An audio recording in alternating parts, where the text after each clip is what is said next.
Fala galera, beleza? Meu nome é Felipe, bem-vindo a mais um vídeo no canal e hoje a gente vai estar trazendo a história sobre o Conde Drácula. Eu sou o Hugo e estaremos falando a verdadeira história dele, na vida real, que é um tema que foi muito pedido aqui no nosso canal. E é isso aí galera, o Conde Drácula ele é muito associado a vampiro, mas não é exatamente isso na história, né? Como a gente vai conferir no vídeo, então bora lá pro vídeo. E antes de mais nada, não esqueçam de se inscrever, né? Ativar o sininho para não perder os próximos vídeos, estamos fazendo vídeo toda semana e vamos lá.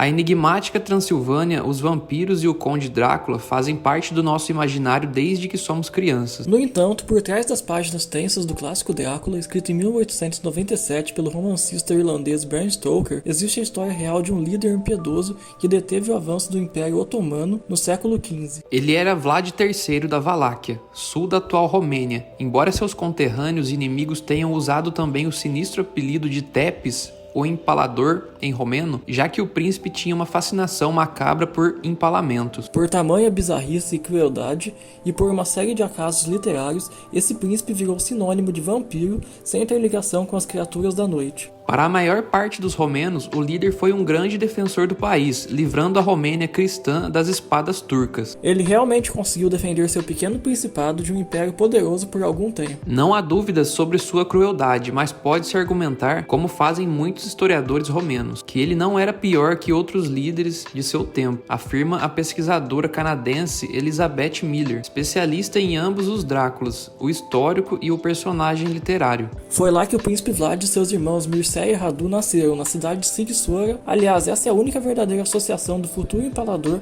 com a famigerada Transilvânia, já que ele nunca foi conde do lugar. Acredita-se que Vlad veio ao mundo em 1431, ano que também surgia seu famoso apelido. O imperador germânico Sigismundo convocou seu pai Vlad II, que governou a Valáquia antes dele, a Nuremberg, e nomeou para a Ordem do Dragão, um grupo de cavaleiros dedicado à defesa do imperador e da cristandade contra a ameaça turca.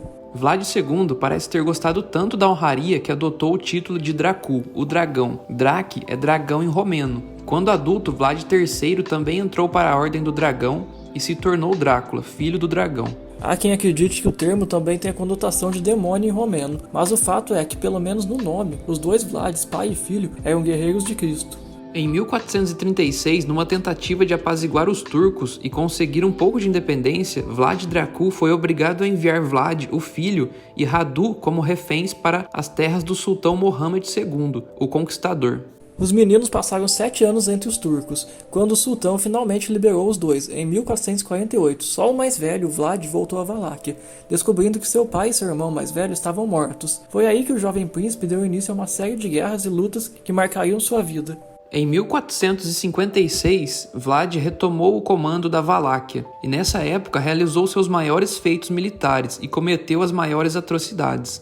Porém, sua política tolerância zero durou só até 1461, quando 60 mil homens comandados pelo próprio Mehmed II realizaram um ataque maciço contra Vlad, que iniciou uma lenta retirada. Até que fugiu para a Transilvânia e foi preso pelo rei húngaro Matias Corvino, que aos poucos caiu nas graças de Drácula, apoiando sua volta ao poder. Em 1476, Vlad III mais uma vez assumiu o trono. No entanto, o grosso das suas tropas logo voltou às regiões de origem, e Vlad teve de enfrentar sozinho mais um ataque turco. Era o fim da linha. Numa batalha ao norte de Bucareste, Drácula foi derrotado e decapitado, tornando-se imortal apenas na fantasia. Há ainda uma lenda que diz que o príncipe, enquanto seus convidados eram mortos, bebia-lhes o sangue. Em razão dessas e de outras crueldades, Vlad III tornou-se um personagem temido e lendário. A posteridade passou a associar a sua figura a seres mitológicos e demoníacos. O episódio de beber o sangue dos inimigos logo passou a remeter Vlad ao imaginário do vampirismo, que foi aproveitado por Bram Stoker. Embora o mito do vampiro tenha se tornado popular graças ao romance e Stoker tenha convertido o Conde Drácula no mais famoso dos vampiros, ele não criou o mito sobre a existência de vampiros, nem foi o primeiro autor a escrever sobre eles. Então agora teremos uma participação especial, que é a Louise Hunter. Ela vai falar um pouco sobre vampiros.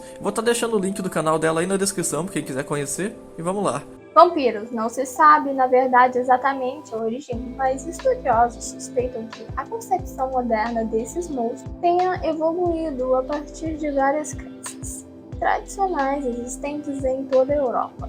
As crenças estavam centradas no medo de que os mortos, uma vez enterrados, ainda pudessem prejudicar os vivos. De acordo com a noção geográfica, algumas dessas crenças surgiram de maus entendidos de como os corpos se decompõem.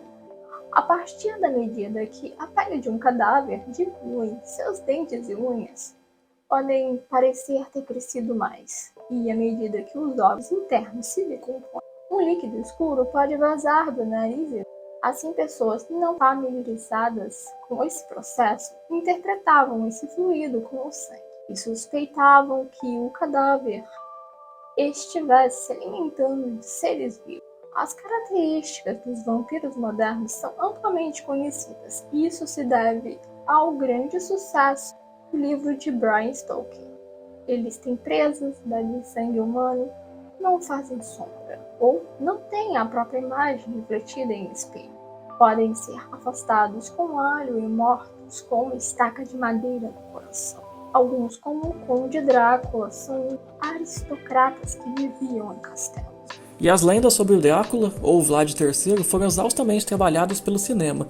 3 produções destacaram-se: Drácula de 1931, dirigido por Todd Browning e interpretado por Bela Lugosi; Drácula de 1958, dirigido por Terence Fisher e interpretado por Christopher Lee; e Drácula de Bram Stoker, de 1992, dirigido por Francis Ford Coppola e interpretado por Gary Oldman. E recentemente, em 2014, foi lançada uma nova adaptação, o filme de terror e fantasia Drácula, História Nunca Contada. A sinopse do filme diz o seguinte: os habitantes da Transilvânia sempre travavam batalhas épicas contra o Império Otomano, até que foi feito um acordo no qual o rei local aceitou entregar centenas de crianças, dentre elas o filho de Vlad. Após 10 anos, o rei turco exige mais crianças, só que dessa vez Vlad, agora nomeado príncipe, recusa-se a entregá-las, dando início a uma nova guerra. Mesmo sendo famoso por sua ferocidade nas batalhas, Vlad vai atrás de um ser das trevas para ganhar poderes sobre-humanos. E existem muitas outras obras, como a série de jogos Castlevania, em que Drácula aparece como vilão e quase sempre o último chefe dos games da franquia, que possui até um anime inspirado na história de 2 games. Então, galera, esse foi o vídeo sobre o famoso Conde Drácula, né? Então hoje atendemos o pedido, de muita gente aqui, então se gostaram, não esqueça de deixar o like, podem estar deixando outras sugestões de próximos vídeos que a gente traga, E até a próxima. Até o próximo.